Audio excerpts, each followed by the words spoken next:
If you're considering returning back to India, this might be one of your biggest mistakes. In my previous video, I listed out all the positives and pros of my experience of being in India for the last 3 months and how it altered my perception of the country. And in this video, I'll discuss some of the cons and negatives that I experienced during my stay there. Hi, my name is Siddharth and I make content for well-established Indians who are considering moving abroad, or if you're an NRI considering moving back to India. Here, I'll debunk the four most common perceptions that NRIs have of their life in India: the high salaries, the low cost of living, being in close proximity to friends and family, and finally, lower taxes.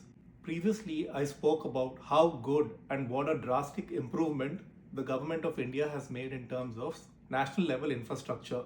Whether it's airport, high speed trains, or interstate highways, we've all seen reels and videos of significant improvement being made into these infrastructure projects. However, something that most of us forget to take into account is how much time do we actually spend on utilizing these infrastructure requirements in your day-to-day life, whether it is commuting to work, visiting family, spending time with friends, or even dropping your kids to school and picking them back again. You are spending most of your time on city roads. And don't get me started on this. The road infrastructure, the traffic management is absolutely pathetic. It is probably one of the worst in the world.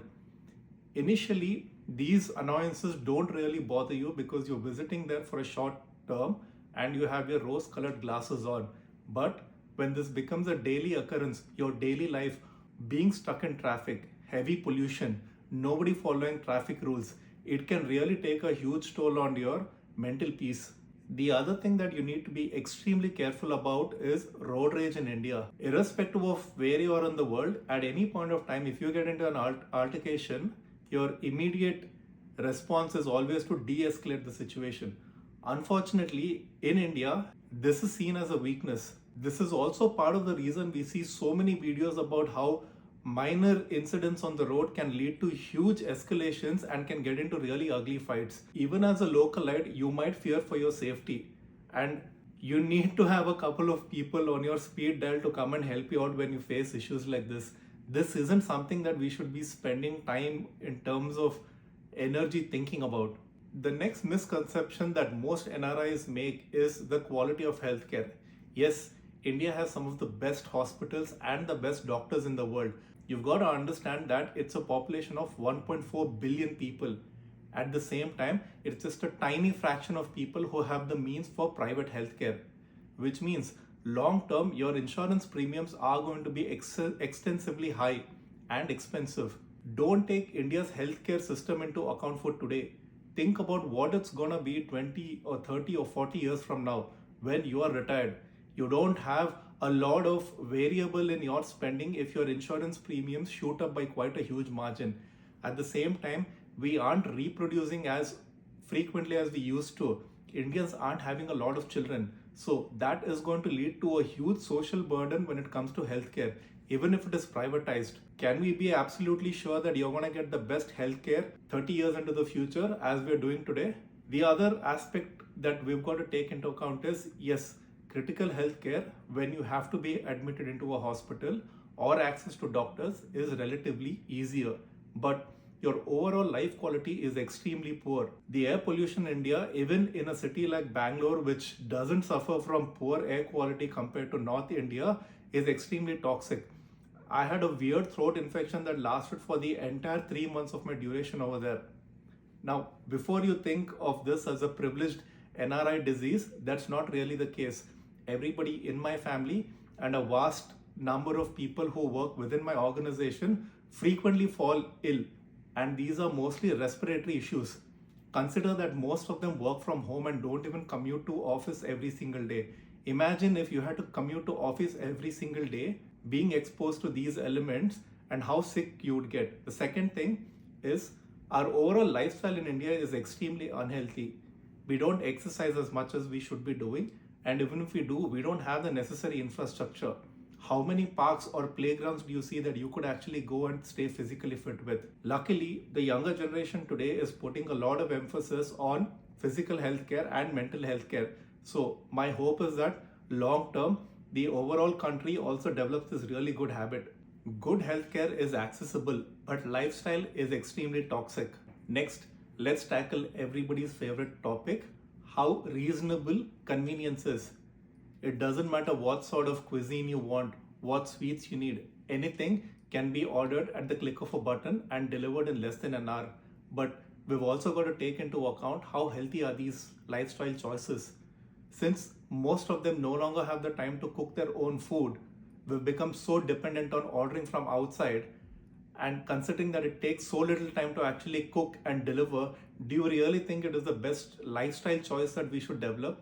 I'm all up for eating great Indian food, but at the same time, if we get dependent on ordering food from outside, long term, being dependent on Swiggy and Zomato for your meal needs isn't a very healthy option, irrespective of what they say.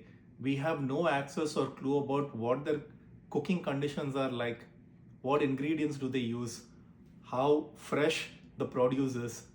At a time when people are no longer cooking homemade meals, along with lack of physical activity, we could be looking at a really bad healthcare sector a few years into the future. Convenience at reasonable cost. This is another big misconception that most people had, including me. We all assume that because we no longer are doing household chores, we will save a lot of time into pursuing other activities, or the common misconception of having house help to help out with our chores at a reasonable cost is a myth. Trust me, it's nice to think about having a separate chef who'll come and cook meals for you, a maid who's gonna come and clean your house, and someone who's out there to wash your car. But honestly, the costs associated and the quality of work are completely disconnected. These luxuries are no longer accessible to the broad audience. And going into the future, as the lower class moves up to the middle class segment in India, luxuries like this would be extremely difficult to attain. The other annoyance with dealing with maids or any other service in India is how poor of a job they do for what they've been hired for. When you pay for a certain service, there is an associated quality that you're expecting in return. But if it means your maid is inconsistent, doesn't show up on time, and does a really poor job with extremely poor attitude, why would you even want to put up with this? Going into the future, I think we will move into a society where pretty much like how most household chores are done by us, that's the same trend that's going to follow in India as well. If you really want to do this, what is the point of moving back there? It gets dirty a lot more often, you'll be cleaning it a lot more often, and at the same time, it's not helping you save time. Taxes are extremely high, power pay parity. This is a common misunderstanding that I had as well. My assumption was with the amount of savings that you could make, you can go back to India, live a remotely frugal life, and build on top of that. However, when I actually ran the numbers, I was astounded by how expensive India has become, especially for the middle class. Whether it's paying high taxes or overall cost of goods, India is probably one of the most expensive countries in the world. Now, when you do an apples to apples comparison of what you pay in taxes, yes, in India, the direct taxes are still relatively lower. The capital gains taxes are relatively lower. But your indirect taxes, which is your GST, your excise, your cess and surcharges that you pay on your consumable goods, those are some of the highest in the world. I was astounded to find that you pay 40% in tax for an average SUV you buy in India.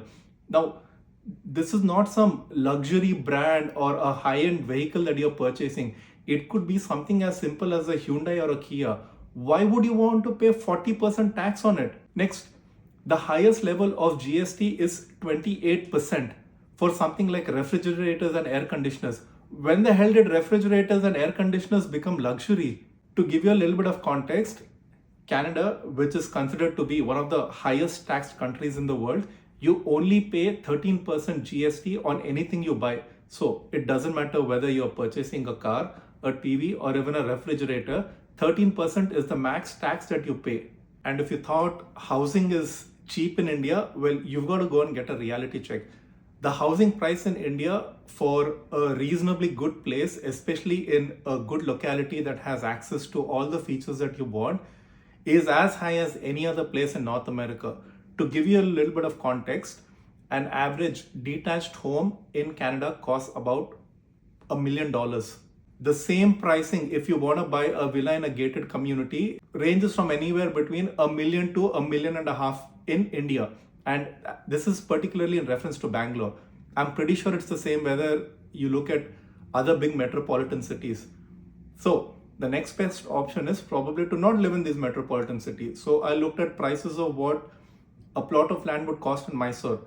You're not going to believe this. The plot sizes in Mysore are just as expensive as Bangalore for absolutely no reason. When you add up these costs of your day-to-day living, when you take your housing, your healthcare insurance costs, the amount of time you're spending in traffic, along with the salary you make and the taxes you pay on this, you're not really doing a lot in terms of savings as a percentage when you look at your salary. I understand this is extremely hard to comprehend or even believe, but I would urge you to do your due diligence and do an apples to apples comparison. You'll realize that India is just not the same place it used to be even 5 or 6 years ago. The last point, which is probably the most important point that a lot of us consider as to why we want to move back, is the close proximity to your friends and your family. Yes, it is absolutely true. You're better off living closer by to them in case there's any emergency. Being close to family and friends is definitely a big draw, provided you're able to still live in close proximity to your parents. Have you considered that your job might not be in the same locality, or you might have to commute frequently? But what if you're used to your independence and your way of doing things? What if moving back into your home might not feel as comfortable as you thought it would? The next aspect, your friends. You've got to understand that they have their own lives. They've got their own jobs to look at. They've got their own kids and their own social circle that they need to be a part of. When you spend short durations of time in India, yes, people will be accommodative. You get to meet them a lot more often. But on a long term, you sort of end up living your own lives. And because traffic is so bad in India and the options of doing anything besides meeting up for food or drinks, you might not meet your friends as often as you think you would. To give you a good example, my school and college mates haven't met each other in the past 3 to 4 years. And the only time they all get together is when somebody from abroad is visiting. I'm sure some of you have heard similar stories like this. We've got to understand that people have their own lives and they're not going to change it just because someone's returning back. Most importantly, understand that if you've been away from India for a really long time and you come back, the culture is very different to what it used to be. The idea isn't to bash how things are back in India or to even promote how great things are. The idea is to give you all the information and experiences so that you can make a better decision. A good decision is an informed decision. It doesn't matter if you want to move out of India or if you want to return to India. Do what you feel is right and what makes you happy and where you find the most success. Let me know what your thoughts are. If you agree with any of the things that I've said or if you think that I'm being hypercritical, let me know in the comments. Thanks. Bye.